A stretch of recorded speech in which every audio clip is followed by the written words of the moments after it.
Buen día, Tutón. Buenos días a todos. Y muchísimas gracias por la oportunidad de compartir este ratito.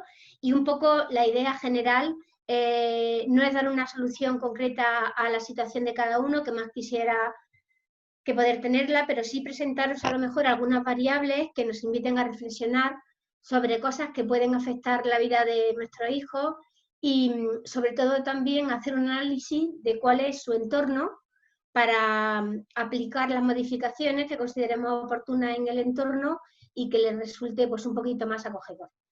Vamos a hablar de características que ya vais a conocer mejor que yo, por supuesto, porque convivís con ellas.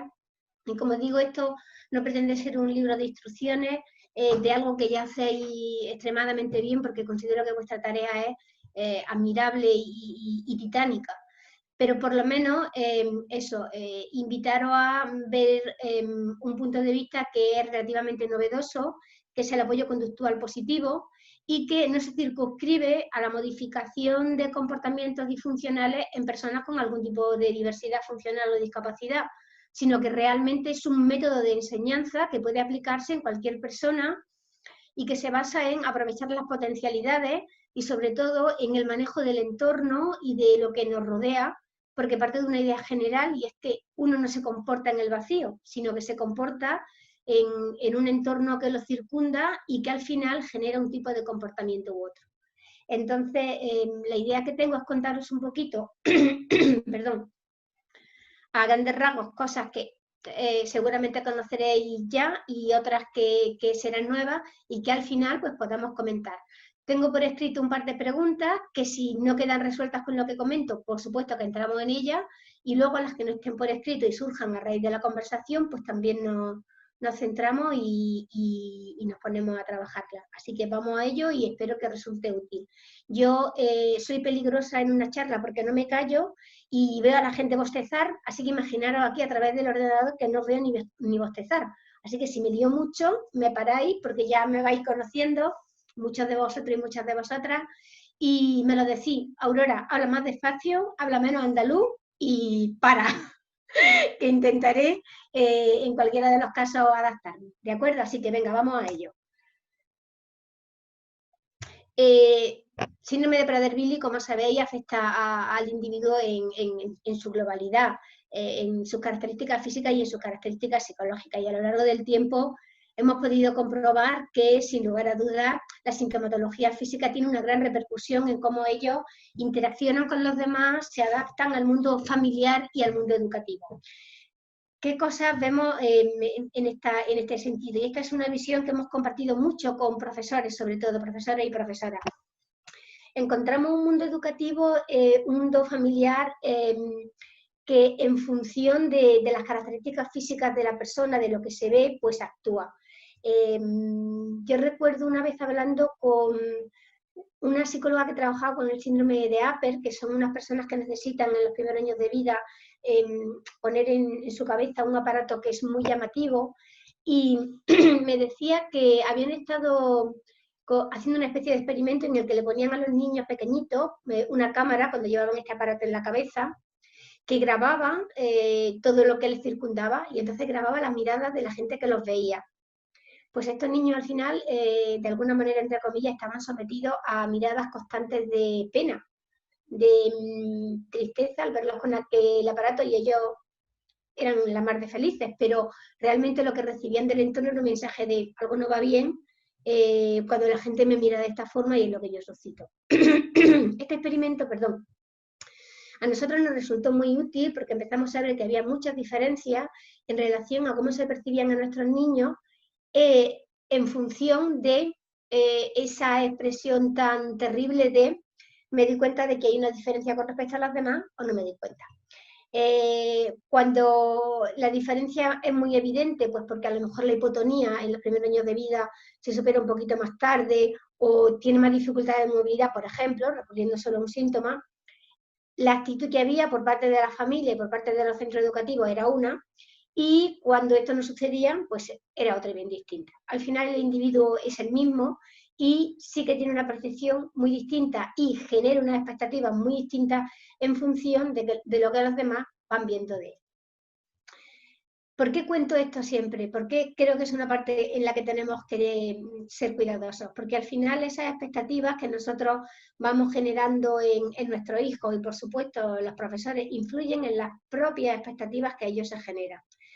¿Qué vemos cuando es evidente que hay un problema de carácter físico que hay que solventar? Bueno, pues que los docentes, la familia, sobre todo la familia que no es la familia cercana, empieza a preguntarse cómo tiene que actuar con él y hacerlo de una manera de alguna forma diferente.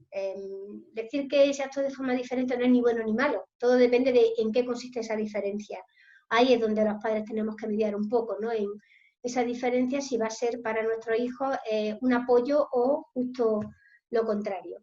Y cuando no hay una apreciación clara de que hay cierta dificultad física, lo que se produce a veces una sobreexigencia sobre nuestros hijos, porque en algunos momentos de su vida les va a costar más esfuerzo, por no decir en todo, llegar a obtener los mismos resultados midiéndolos de la misma manera que el resto. Y ahí también vamos a tener que hacer un esfuerzo por exponer cuáles son las condiciones reales de nuestros hijos, porque si no el entorno les somete a una presión que, lejos de apoyarles, lo que les genera es ansiedad y estrés, que es una variable que vamos a tratar después, porque observamos que se da en una gran medida en las personas con síndrome de Prader-Willi y por tanto en su familia. Sabéis, los que me conocéis, que yo siempre hablo de que el síndrome de Prader-Willi no afecta a una persona, sino que afecta a un núcleo familiar.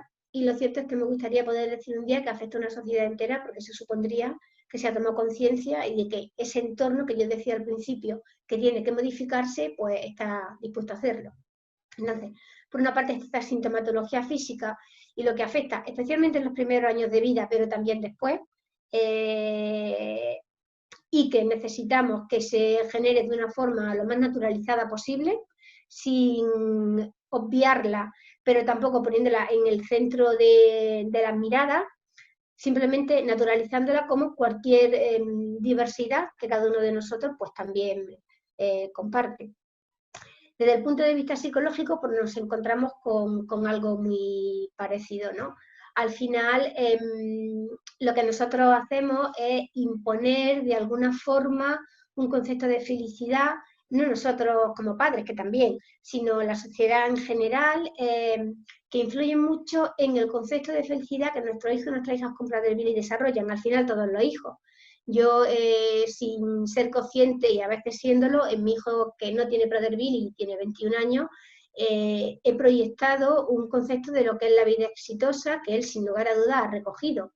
Las personas con Prader-Willi son como mi hijo, como cualquier otro hijo, y también recogen ese concepto de éxito que tiene mucho que ver con determinadas variables que seguramente a lo mejor no les conciernen o no les conciernen, voy a dejarlo ahí por no decirlo mal, de la misma manera que si no influyésemos en ella.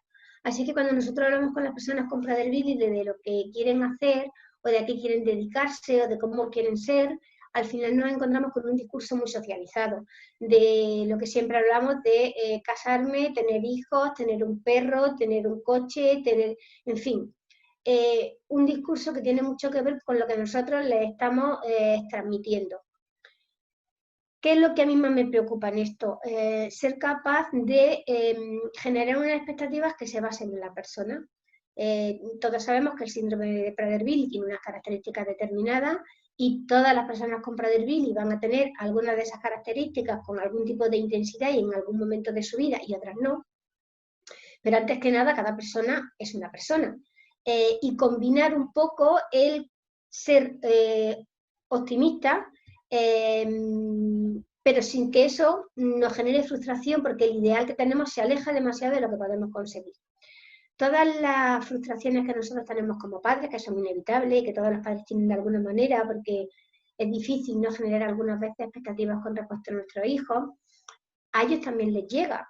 Y nos encontramos a veces que los profesionales lo que intentan es mediar en eso e intentan mediar tanto en lo ideal que llegan a ser pesimistas. Entonces nos venimos encontrando como dos mundos, un mundo familiar que tiende a voy a sacar de mi hijo todo lo que pueda y un mundo profesional que necesita tanto o tiene la sensación de que necesita tanto frenar eso que a veces dejan de pedir lo que pueden dar a las personas con Prader-Willi. Entonces nos encontramos con ese equilibrio complicado que para nosotros solo se supera si somos capaces de ejercer un cultivo extraordinario de la diferencia, es decir, yo soy diferente a cualquiera de vosotros y vosotros también, entre vosotros lo sois, porque somos seres humanos únicos y nuestros hijos y nuestras hijas con Prader-Willi también. Entonces vamos a hacer siempre un acompañamiento de la persona con sus propias características y vamos a ir trabajando con ellos en el día a día. Y ese día a día lo van a dictar solo ellos y su propio desarrollo físico y psicológico, volviendo un poquito a lo que hablábamos al principio en la primera diapositiva. No seguirlo no tendría mucho sentido, porque entonces sí que estaríamos anulando a la persona, y ahora cuando hablemos del apoyo conductual positivo vamos a ver hasta qué punto para el apoyo conductual positivo es imprescindible analizar al ser humano en su conjunto y como entidad única, pero tampoco va a tener mucho sentido ignorar algunas características que conocemos que tienen mucha probabilidad de influir en la vida de nuestro hijo. Y ahí estamos nosotros, haciendo malabares e intentando combinar esas dos variables que van a ser decisivas. Sabemos, y esta es la parte que conocemos, que el síndrome de Prader-Willi y un fenotipo comportamental, que hemos comentado muchas veces y vamos a mencionar solo por encima porque merece la pena tenerlo en cuenta. Un fenotipo comportamental, ya sabemos todos que es una forma relativamente estable de comportamiento a la que subyace un daño orgánico. En el caso de las personas con Prader-Willi, el daño orgánico tiene que ver con las consecuencias sobre el hipotálamo, ¿no? Entre otras cosas, y eso genera un tipo de comportamiento relativamente típico en las personas con Prader-Willi.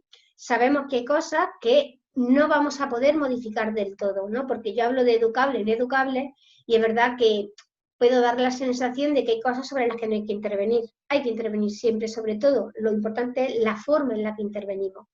Una de las preguntas que muy amablemente me trasladaron unos familiares por correo electrónico tiene que ver con eso, ¿no?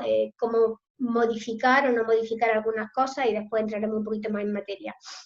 Siempre hay que intentar educar, pero si intentamos educar y lo hacemos de una forma que no es la oportuna, lejos de conseguir que se mejoren los comportamientos disfuncionales, lo que podemos conseguir es que empeoren. De hecho, en estos casi 12 años que yo llevo en la asociación y también por experiencia personal, yo creo que la mayoría sabéis que tengo una sobrina, que además es mi ahijada con síndrome de Prader-Willi, que tiene ya 33 años, es una mujer.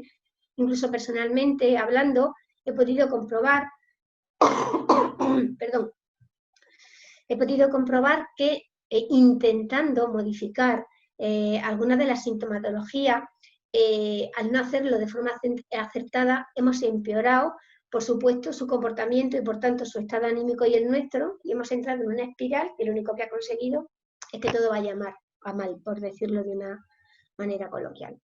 Entonces vamos a trabajar siempre siendo conscientes de que hay cosas que no se pueden cambiar, no solo en las personas que tienen síndrome de Prader-Willi, también en cada uno de nosotros hay cosas, bueno, yo desde luego me he rendido en cambiar algunas cosas de mi carácter, ¿no? Y ya digo, mire, que me compren en el pack porque esto es lo que soy, y además estoy en mi derecho de que eso sea así, pero es verdad que en ello a veces tendemos a buscar un ideal. El otro día hablaba con una mamá y después entramos, si queréis, era en relación al manejo de Internet, y me decía, es que ha hecho esto a través de un teléfono móvil. Y decía, bueno, es que esto lo hacen todos los jóvenes de su edad. Y parece que los nuestros no solo no tienen que tener comportamientos disfuncionales, sino que ni siquiera pueden tener los comportamientos típicos de las personas de su edad. Queremos que de también que queremos que se porten para que no molesten a nadie, para que el mundo les acepte, para que el mundo no les haga daño, de tanto que queremos conformarlos, pues obviamos que son chavales jóvenes, chicos y chicas con determinada edad, y que determinada edad que es muy compleja y en la que todos nosotros, empezando por nosotros como padres cuando fuimos jóvenes, pues hicimos cosas que no eran las más correctas. Entonces también ese equilibrio hay que tenerlo en cuenta, y ya cuando nos centramos en comportamientos disfuncionales concretos, es decir, en conductas que son evidentemente negativas para la convivencia familiar o educativa, ahí nos vamos a centrar siempre en modificar la intensidad de ese comportamiento, la frecuencia y la topografía, es decir, la forma.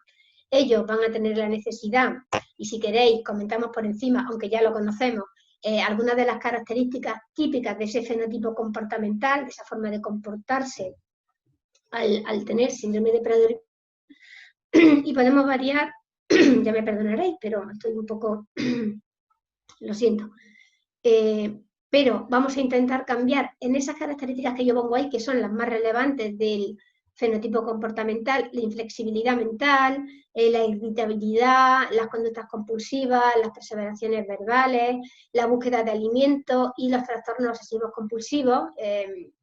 Incluso sabéis que la búsqueda de alimentos se considera en muchos casos uno de los trastornos obsesivos compulsivos.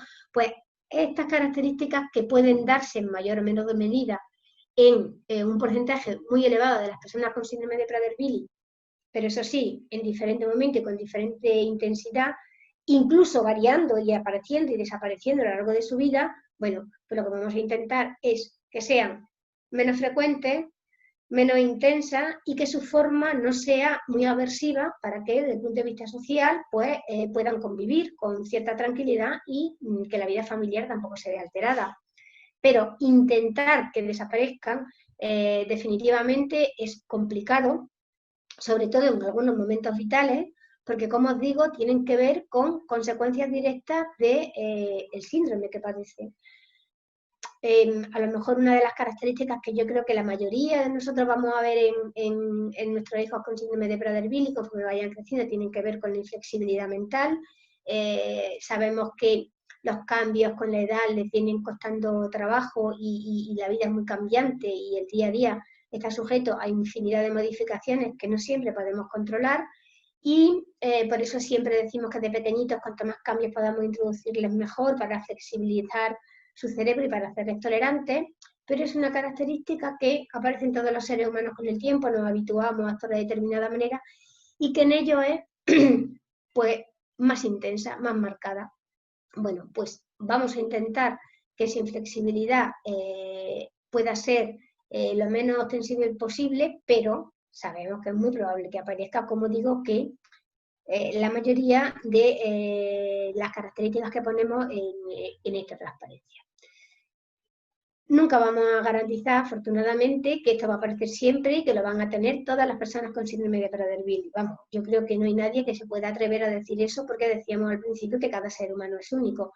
Pero sí es cierto que es importante tener un poco en cuenta cuáles son sus características más probables, porque nos va a ayudar a preparar y a, de alguna manera, controlar la ansiedad que la aparición de algunos de estos comportamientos puede generar en ellos mismos. A veces, cuando hablo con familias y con profesores, me dicen: es que ha empezado a tener este comportamiento, ha empezado a hacer esto que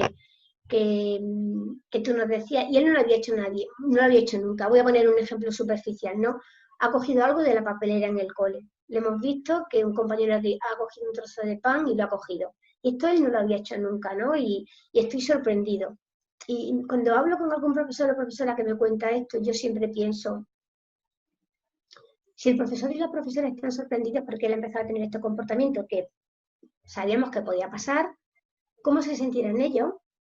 Digo, a la persona con Prader-Willi que ha metido la mano en la papelera, cuando todos nosotros educamos a nuestros hijos, y mucho, en que eso no hay que hacerlo, eso no está bien, y ellos son más que conscientes de que hacerlo no está bien. ¿Qué vivencia tienen ellos de ese comportamiento cuando para ellos es evidente que lo están haciendo?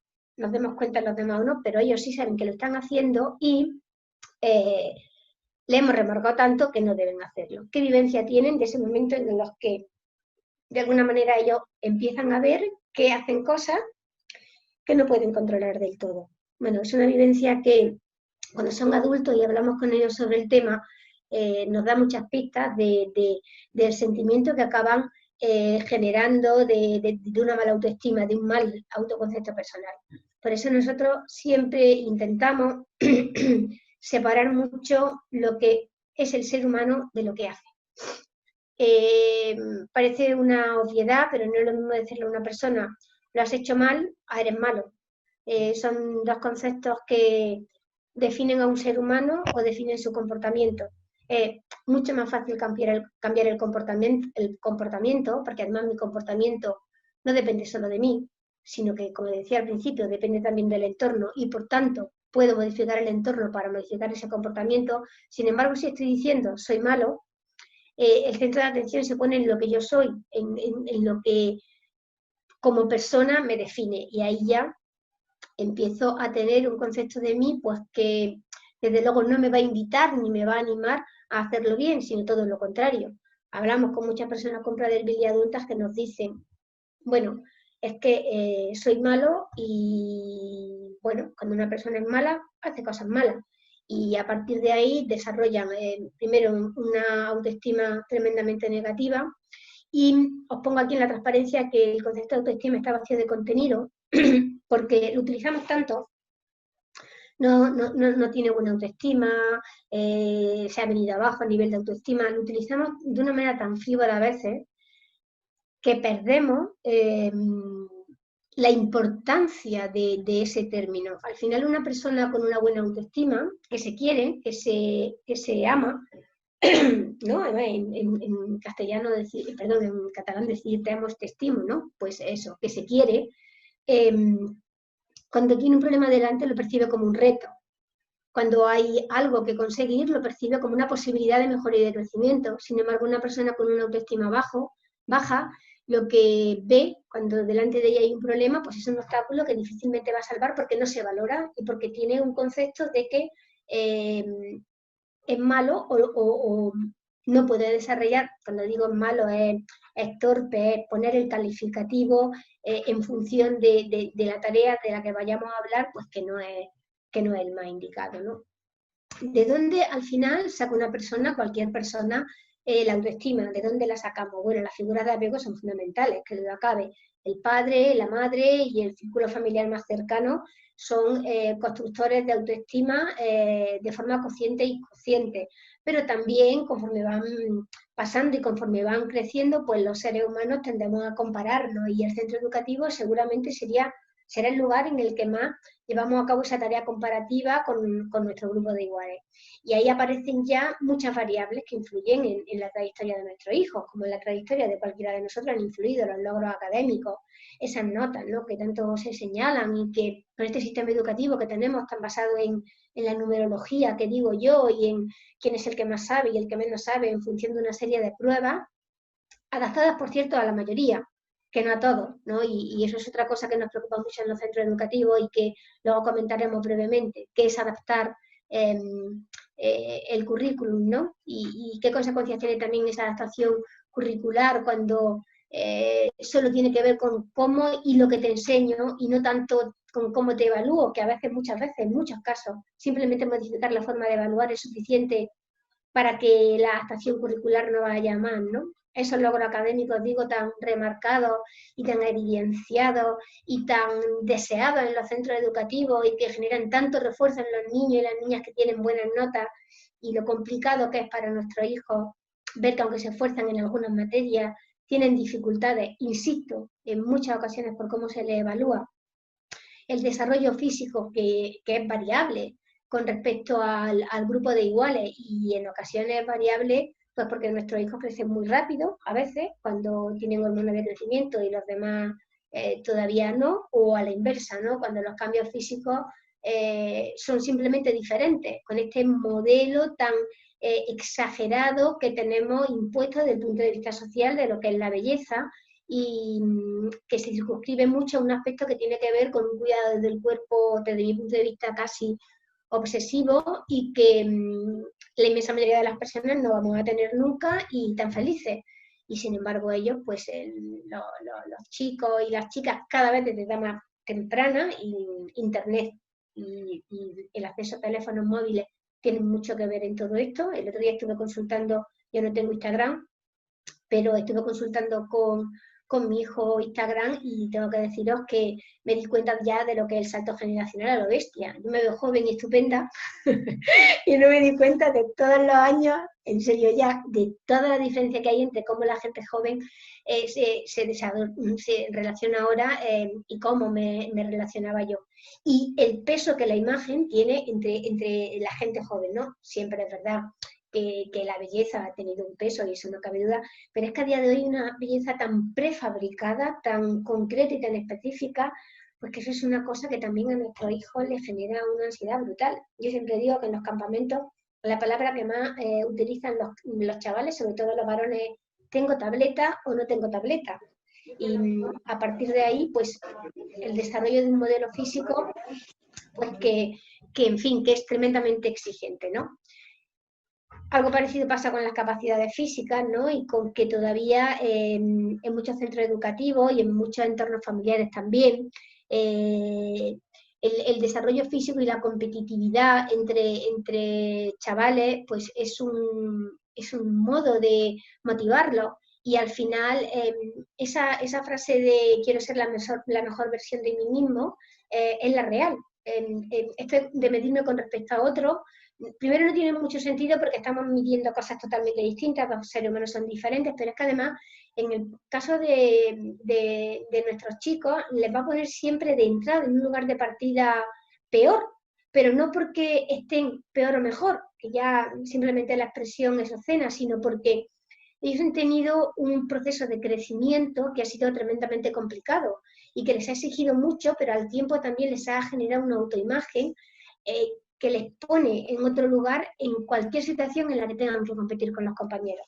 Muchas veces esa necesidad de decir yo he ganado o voy a ganar yo, el que se enfaden cuando pierdan, el que tiene mucho que ver con el proceso de crecimiento que han seguido y con las veces en las que los demás, de forma explícita o implícita, pues les han hecho ver que están en otro lugar, incluso nosotros mismos como profesionales y también los familiares con la mejor intención del mundo han buscado eso de tú puedes como los demás, como si demás fuera un chico con unas características que pudiéramos constatar. Los demás no son realmente nada, no tienen ninguna variable a la que podamos aferrarnos y estamos comparando sin darnos cuenta a nuestros hijos o empujándolos a que vayan en la dirección de alguien que nadie sabe muy bien qué es y ni siquiera si es lo positivo. Y luego también tenemos el tema de las habilidades sociales, que hace de ellos que sean personas más vulnerables a una autoestima baja y por tanto que cuando se miran se sientan en peor lugar. Al final en el recreo, que es un lugar que muchas veces digo el recreo porque a lo mejor es el sitio evidente en el que uno está con su grupo de iguales y está solo y tiene que desenvolverse solo en un entorno en el que hay unas normas sociales implícitas que a lo mejor ellos no entienden y hacen que se sientan pues más aislados y más apartados. Nosotros insistimos mucho en que se trabajen habilidades sociales. Tenemos la sensación de que se ha conseguido un avance brutal desde el punto de vista académico con las personas con síndrome de Prader-Willi, que ellos han trabajado mucho, que sus familiares también. Antes, cuando nos presentábamos, era una gozada escuchar los logros que a ese nivel se van consiguiendo, cuando muchas familias decían lo que sus hijos estaban estudiando o su hija, pero vemos que hay, porque en los colegios no se trabaja y entonces es bien complicado, hay un terreno que sigue siendo baldío y es el terreno del trabajo emocional y del trabajo en habilidades sociales y en interacción social con otros. Cuando crecemos, muchos de nosotros no vamos a volver a utilizar nunca una raíz cuadrada, pero vamos a utilizar siempre la interacción con los demás y el saber expresar todas nuestras emociones o entender las emociones de los demás. Entonces yo invito a que trabajéis especialmente con vuestro hijo eso, porque sigue siendo un terreno más desértico desde el punto de vista de los currículum educativos y es el más necesario y el imprescindible porque lo vamos a utilizar siempre. Nos dediquemos a lo que nos dediquemos, trabajemos en lo que trabajemos y estemos donde estemos. Y como os digo, yo ya no me acuerdo de cómo se hace una raíz cuadrada, que seguramente aprendí a hacerla en lo que ahora es secundaria, y sin embargo sigo necesitando saber relacionarme. Pues es genial ir consiguiendo logros académicos siempre desde una perspectiva que no le genere a nuestro hijo un malestar que siempre hay que plantearse si merece la pena, pero vamos a centrarnos también mucho en el trabajo de esas capacidades sociales porque nos va a ayudar mucho a salir del aislamiento, que es donde podemos llegar a través de la comparación, de la competitividad y de ver cuáles son las posibilidades que nos han hecho ver que tenemos, que tiene que ver con ese concepto que yo decía antes de lo que soy frente a lo que hago. No sé si me aclaro mucho con esto, pero si no, luego al final podemos entrar un poquito más en detalle. ¿Qué es lo que encontramos en general en ellos? En general encontramos variables que nos transmiten cuando en los grupos de ayuda mutua que tenemos con ellos, incluso yo, muchos de vosotros sabéis que tengo conversaciones con ellos telefónicas, es más difícil que hablar con ellos en persona como con cualquiera de nosotros, pero es verdad que ellos nos comentan muchas veces que es que no tienen tiempo para nada. Es decir, es verdad que nosotros mismos, los profesionales, y a veces con todo esto que yo os cuento, tengo la sensación de que es sobrecargo, pero que parece que venimos aquí a pediros que hagáis un trabajazo que prácticamente nadie puede llevar a cabo, ¿no? Y eso también quiero trasladároslo en todo esto que yo os cuento, que yo os digo, en los ideales que marcamos. Realmente lo que estamos haciendo son, o por lo menos yo, lo que yo intento hacer es dar unas pautas generales que cada uno de vosotros, como padre y como madre, tiene que adaptar a su forma de vida.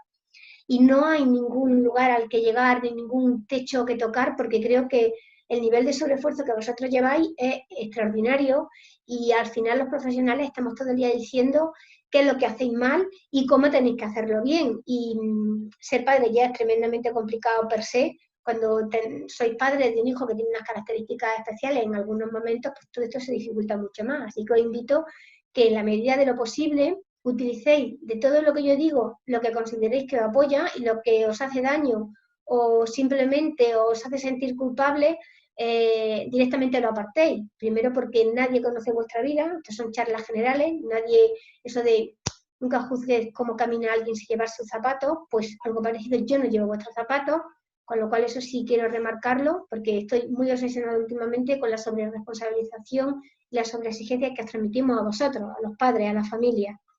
Y me gustaría ser capaz de transmitiros todo esto que quiero contaros, pero desde la naturalidad que conlleva ser padre y madre, y que en la medida de lo posible disfrutéis de esa naturalidad, porque no sois profesionales, sois padre y madre, y así tenéis que intentar vivir la relación con vuestro hijo.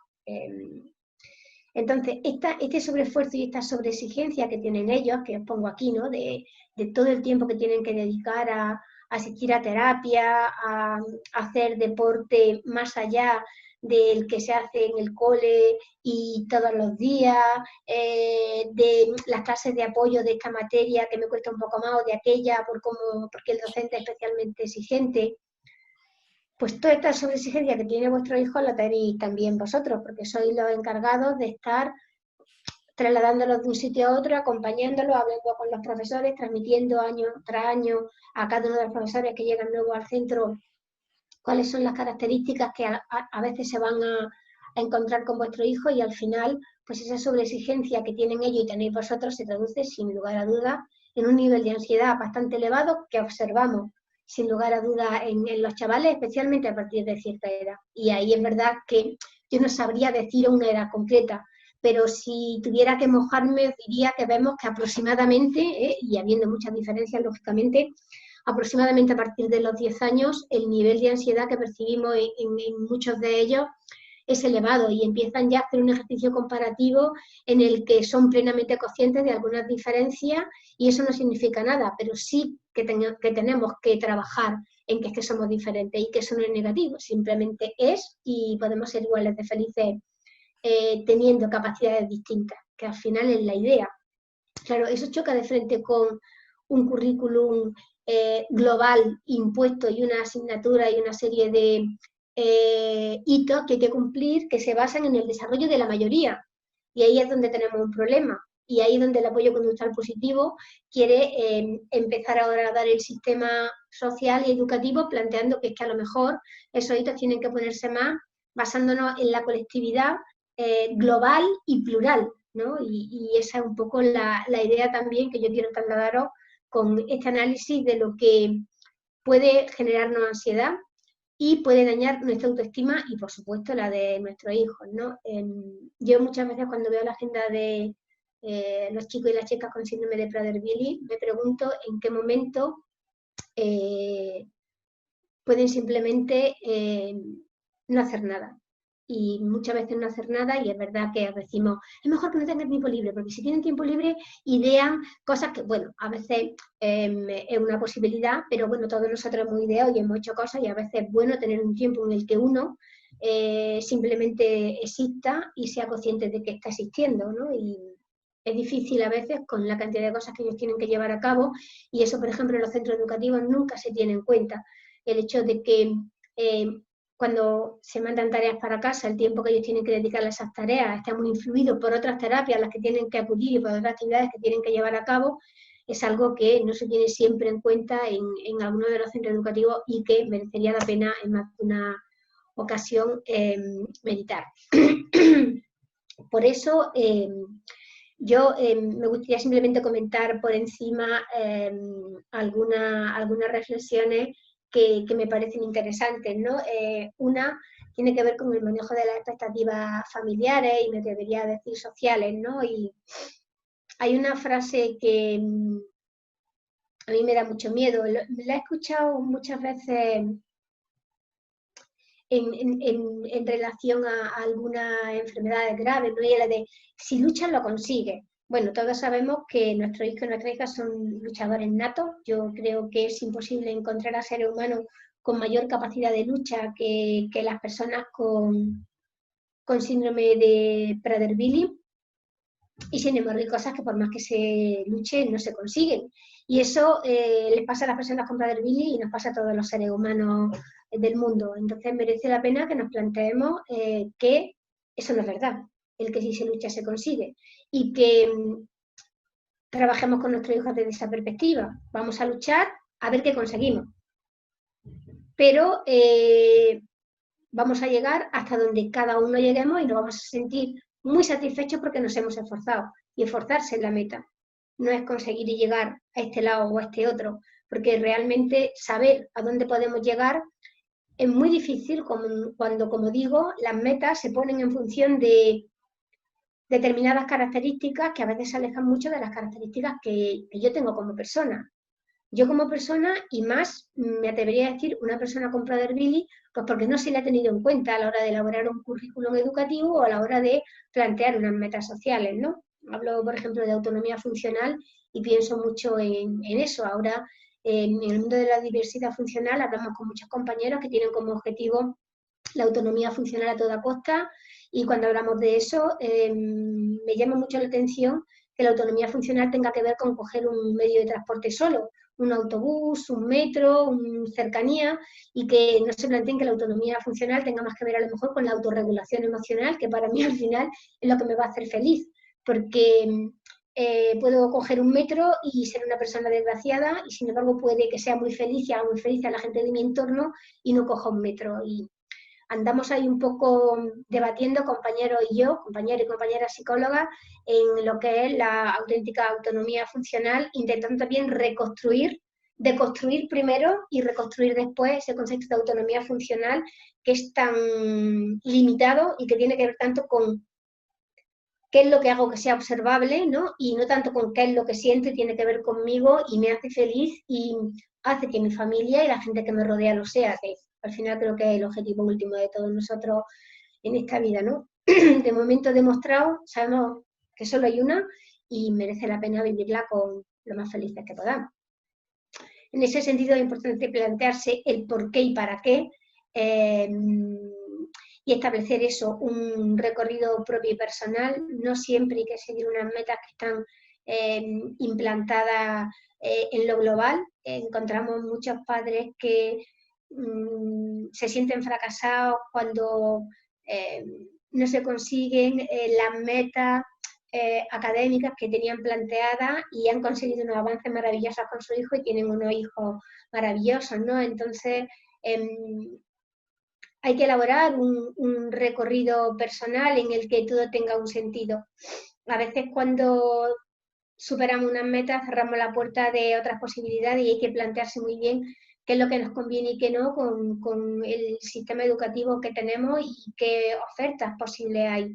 Y cuando hablamos de mundo laboral, que es un tema que lógicamente preocupa a todas las familias, ver cómo podemos construir un entorno laboral, y volvemos otra vez al apoyo conductual positivo, a que el entorno sea el que posibilite que nuestros hijos puedan trabajar en unas buenas condiciones. Lo que hablábamos antes, no voy a entrar mucho más en la necesidad de combinar, hablo con muchas mamás, hablo con muchos compañeros, yo huyo de las etiquetas. Yo no trabajo con etiquetas, yo sí. Yo trabajo con personas y con etiquetas y me parece que saber que una persona tiene gripe, que es una etiqueta, es positivo, porque si tiene gripe y una fiebre de 38,5 no le voy a hacer correr, y si no tiene gripe, pues sí. Entonces me gusta tener una visión que compatibilice ambas cosas, más cuando hablamos de una enfermedad poco frecuente y que no conocen la mayoría o un porcentaje importante de profesionales. Y por supuesto no la familia que no es cercana, con lo cual me gusta combinar esas dos variables. Y por lo que lucho es por poder decir síndrome de Prader-Willi con la misma tranquilidad que digo gripe y sin que esa etiqueta estigmatice nada. Creo que cuando dejamos de utilizar etiquetas somos nosotros mismos los que estigmatizamos algunas palabras y mi ideal sería decir mañana tranquilamente, y creo que he puesto algún ejemplo, tengo Prader-Willi como si digo soy hemofílico, nadie va a salir corriendo y seguramente la primera vez que alguien dijo soy hemofílico, pues el que estaba sentado sola en el banco se fue. Bueno, pues esa también es una lucha que yo como profesional tengo y que siempre que puedo hago visible. Un poco en esta misma idea que os trasladaba ahora de esas reflexiones iniciales, hay una frase que se atribuye a Einstein, yo, la verdad, os soy sincera, no tengo muy claro que sea suya, ¿no? Que dice, todo el mundo es un genio, pero si juzga a un pez por su habilidad de trepar a un árbol, pasará el resto de su vida creyendo que es un idiota. Pues, al final, me temo que esto hay que tenerlo muy, muy en cuenta y aquí es donde nosotros intentamos hacer un trabajo con los centros educativos de mayor intensidad. ¿Por qué? Encontramos que en muchos centros educativos lo que nos vienen a plantear es que hay una norma y que todos tenemos que seguir esas normas. Claro, esas normas, como os decía hace un ratito, están elaboradas y construidas con las características de la mayoría de las personas, pero no tiene mucho sentido plantear que alguien tiene que estar en una clase atendiendo constantemente cuando hablamos de personas que tienen dificultades o que tienen momentos de somnolencia diurna en la que no pueden controlar dormirse. Y cuando a nuestros hijos les pasa eso en una clase, y hablamos con los profesores, nos dicen, es que se queda durmiendo en toda mi cara, es que ni siquiera disimula. Y yo digo, ¿pero qué va a disimular si es un síntoma? ¿Dónde tiene cabida disimular si lo que está teniendo es un síntoma? Y vuelvo siempre a la idea de qué pasaría si fuese realmente, si fuera una crisis epiléptica en lugar de que se queda dormido encima de la mesa. Nunca lo interpretaría como falta de interés. Bueno, pues parte de lo que nosotros planteamos es romper un poco con esas normas que nos dicen, hay unas normas que todos tenemos que cumplir, intentar que en esas normas realmente quepamos todos, porque no tiene sentido, y ahora ya lo sabemos, y yo creo que esta imagen que os pongo, que me parece muy visual, pues es totalmente aplicable al día a día de nuestro hijo y de nuestra hija. Con muchísima frecuencia se ven sometidos a tener que llevar a cabo una serie de tareas que se alejan mucho no solo de las posibilidades que ellos tienen, sino de los intereses que ellos tienen y de lo que realmente pretenden conseguir. Pensamos también que a nivel motivacional todos quieren conseguir las mismas cosas y no es así.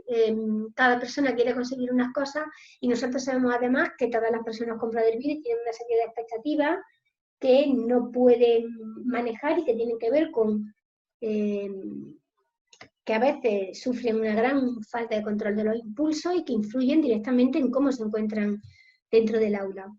A mí se me ocurre lo de quedarse dormida en clase porque nos lo han dicho en cantidad de centros educativos, pero ha sucedido lo mismo con hay que recoger y lo que ellos tardan en recoger las cosas que tienen sobre la mesa, o hay que cerrar el libro y abrir este otro, o en la hora del recreo hay que salir rapidísimo, o en la hora de entrar hay que entrar rapidísimo, o hay que hacer una fila y hay que estar en la fila y no hablar con el compañero, y un montón de normas que para ellos no tienen mucho sentido y que no obstante nos dicen una y otra vez que son normas que todas hay que cumplir, como si fueran los 10 mandamientos que dicen que bajó Moisés, y que simplemente pues no sabemos quién inventó, como estas normas, que tampoco sabemos quién inventó, pero que desde luego sí son y deben ser absolutamente modificables. Y en este sentido, sí que es cierto que yo digo que ahora lo que estamos intentando es sentirnos empoderados, y cuando vamos a un centro educativo, vamos como siempre a aprender de compañeros y compañeras que nos enseñan un montón de cosas, pero también sabiendo que lo que vamos a pedir son nuestros derechos, no un favor. Luchar por la integración no tiene, creo yo, bueno, para mí es una creencia absoluta, no es ir a pedir el favor de que hagan ciertos cambios para que nuestros chicos estén cómodos, no puedan estar simplemente, sino exigir que tenemos un hueco que es nuestro por el mero hecho de existir y que nos lo hagan. Y que ese hueco tiene que ser tan confortable para nuestros hijos como para los hijos de cualquier vecino. Y en ello estamos, en que dejen de pedirnos que escalemos los mismos árboles siendo de especies diferentes. Y es que cada ser humano forma parte de una especie. Y esto puede parecer una barbaridad, pero no lo es. Cuando además hay una característica tan acuciante como en el caso de Prader-Willi, que afecta a una estructura del sistema nervioso central, pues es evidente que hay determinadas características que ponen de manifiesto una diferencia entre la mayoría y una persona con Prader-Willi, que a veces van a ser para bien, por cierto, que esto es otra cosa que quiero poner y que estamos intentando sacar un poco a la luz, ¿no? El hecho de que los niños con Prader-Willi y las niñas con Prader-Willi tienen algunas sobrecapacidades maravillosas y que en los colegios y a veces también en la familia y yo como profesional no somos capaces de explotar, precisamente porque las normas son para la mayoría y la mayoría no tiene una memoria a largo plazo tan extraordinaria como nuestros chicos. Bueno, pues vamos a intentar que esas sobrecapacidades que sí que tienen nuestros hijos también formen parte de esas normas que hay que cumplir y que por tanto cuando se dé una instrucción y después nuestros hijos que hacen una interpretación literal del lenguaje de esa instrucción, se siga. Porque cuando son ellos los que no cumplen las normas, sí que les cuentan las normas literalmente. No sé si me explico con esta parte, pero es importante tener en cuenta que a veces hay problemas comportamentales en los centros educativos porque nuestros hijos quieren hacer literalmente lo que les han dicho que hagan. Entonces, las normas o están o no están, pero lo que no puede ser es depende. Que si las cumplimos o no, las personas con Prader-Willi, hay unas normas que todavía hay que cumplir. Hombre, tampoco hay que ser tan exagerado con las normas. Hemos dicho que salimos a las 5 y son las 5 y cuarto. Bueno, es que hemos dicho que salimos a las 5, ¿no? Pero luego cuando estamos en la fila, ahí sí que es justo como yo he dicho la norma. No sé si me explico con esto, pero es verdad que creo que esa tarea está por hacer y en ello estamos, ¿eh? En ello estamos. En fin, esto lo he compartido con vosotros muchas veces y sobre todo las personas que ya lo conocéis, sabéis que es así, pero no quiero dejar de decirlo porque sigue pasando, lo seguimos viendo y veréis, lo estamos viendo mucho ahora en el paso de primaria a secundaria, cuando los críos y las crías con síndrome de Prader-Willi empiezan a secundaria, hay un cambio radical en sus vidas, como en la vida de todos. Hay un profesor especialista en cada disciplina, cada profesor tiene una manera de evaluar, quiere que escriban con un bolígrafo de un color, en fin, hay una cantidad de normas que a mí me hace falta un croquis cada vez que llego a un colegio. Yo tomo nota porque eso es una auténtica barbaridad. La falta de criterio unificado a mí me parece bárbaro, ¿no? Porque os prometo que, no sé, a lo mejor nos encontramos con cosas del tipo, hay que poner la fecha en rojo en la parte superior izquierda, otros no se ocurra poner fecha, otros la fecha se pone abajo en negro, en fin, que nada más que poner la fecha cada día, todas hay maneras diferentes de poner la fecha y eso es imposible de interiorizar para una persona con síndrome de Prader-Willi, porque tiene que interiorizar tantísimas normas y tantas reglas que al final se acaban sintiendo perdidos. Por eso yo quiero seguir resaltando y como digo, ya lo hemos hablado otras veces, el concepto de indefensión aprendida. Para nosotros sigue siendo el gran temible, porque es cuando realmente conseguimos que nuestros hijos ya no tengan ganas de hacer nada y se rindan. Y, hombre, todos tenemos momentos de la vida en los que nos rendimos, claro que sí, y además tenemos derecho a ello.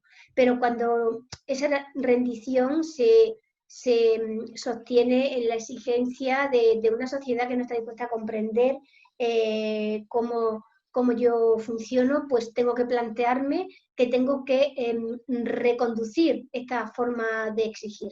La indefensión aprendida sucede cuando nuestro cerebro aprende que no puede llevar a cabo una tarea erróneamente, es decir, yo lo intento, no lo consigo y aprendo que ya no tiene sentido que lo intente porque no lo voy a conseguir. Claro, tener en cuenta que nuestros hijos están sometidos a una comparación constante de cosas que quieren y no pueden conseguir.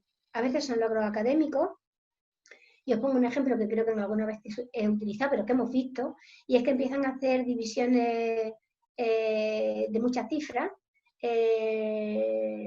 y se les olvida multiplicar, ¿no? Y me dice la madre, pero Aurora, si es que mi hijo multiplicaba de maravilla, o su propia profesora, Aurora era una máquina multiplicando. Y ahora con las divisiones, pues es que se le olvida multiplicar. No, no es que se le ha olvidado.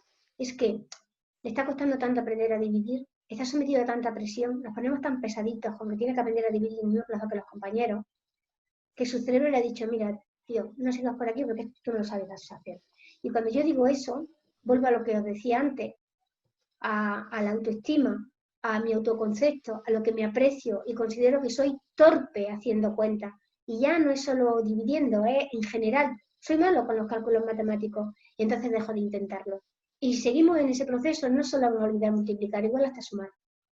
Entonces, vamos a ser capaces de hacerles ver que siempre pueden ampliar un paso más lo que saben. Y fijaros que no he dicho que siempre pueden llegar a dividir.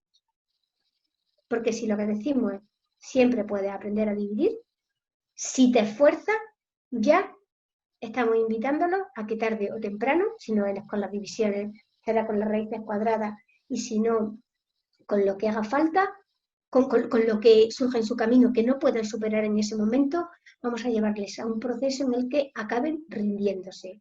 Vamos a transmitirle a nuestro hijo que el objetivo es el esfuerzo y lo que se valora es el esfuerzo. Y como ellos siempre se van a esforzar, es más que suficiente para que se sientan capaces y valiosos porque lo son. Entonces, partiendo de esa idea, no va a ser tan importante saber dividir como tener ganas de trabajar, hacer la tarea y seguir yendo a clase con alegría, que es el objetivo que yo creo que todos tendríamos que tener de alguna manera. En fin, nos vamos a ir ya, perdón, voy a coger una pastilla para la garganta por si me escucháis hablar un poco rarito, porque es que no consigo quitarme la tos. Os pido disculpas de antemano. Vamos a ir hablando de ya un poco más en qué consiste el apoyo conductual positivo y nos vamos a adentrar en un contexto muy interesante. Os pongo aquí un autor, si lo buscáis en Google vais a encontrar cosas suyas, él es profesor, pero escribe cosas muy interesantes sobre la autoridad positiva, la autoridad que deviene de los padres. Y fijaros que yo cuando lo leo ni siquiera lo llamaría autoridad, lo llamaría firmeza, que es de lo que hemos hablado otras veces en alguna que otra charla, ¿no?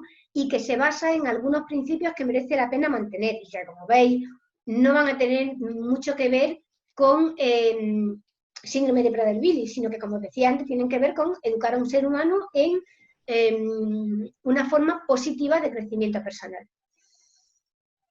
Lo primero que tenemos que tener en cuenta es que la permisividad es peligrosa.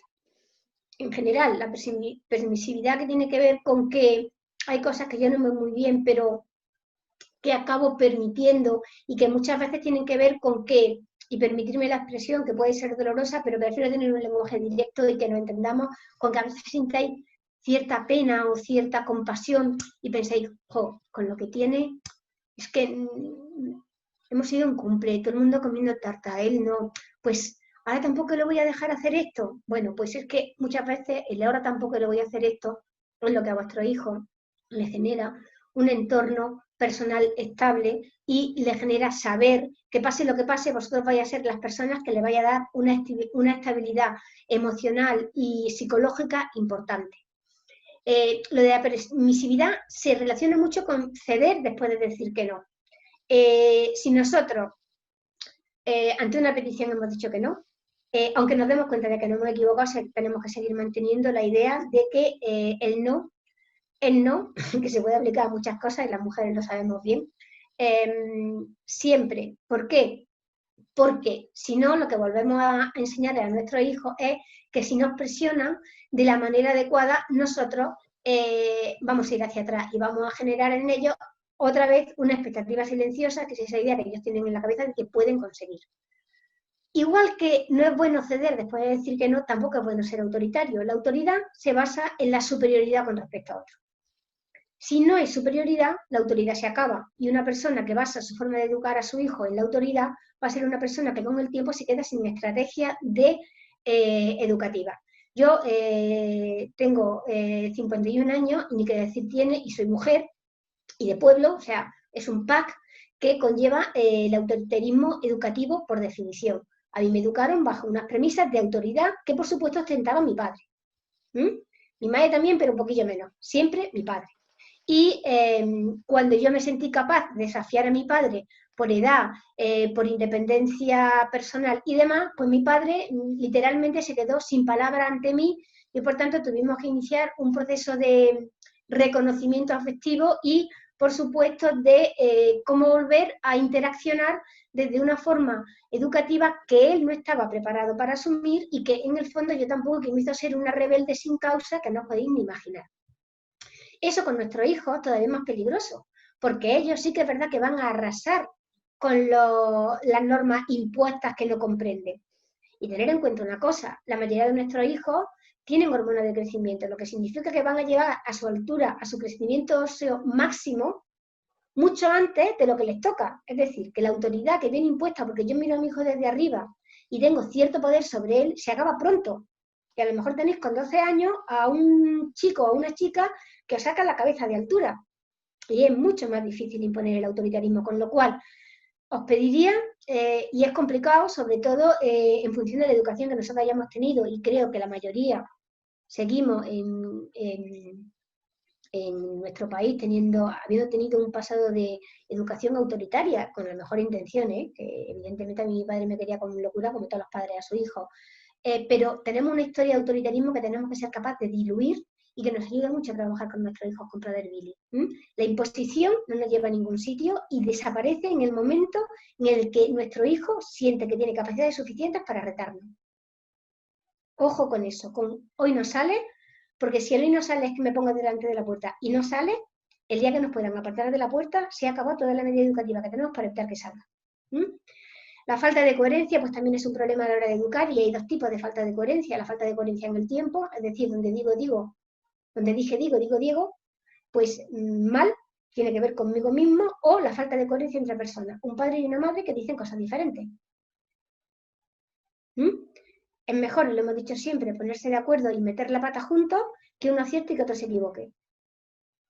Todo a una, fuente ovejuna. Y después cuando hay un error, en soledad, y cuando digo en soledad y en silencio, porque sabéis que nuestro hijo con síndrome de Prader-Willi tiene un ultrasentido de escucha muy por encima de la media, y eso es una cosa que no se tiene en cuenta. Entonces vosotros estáis debajo de las mantas, hablando así, y vuestro hijo, si estáis hablando de él, os está escuchando, aunque esté en el cuarto piso y vosotros en el sótano.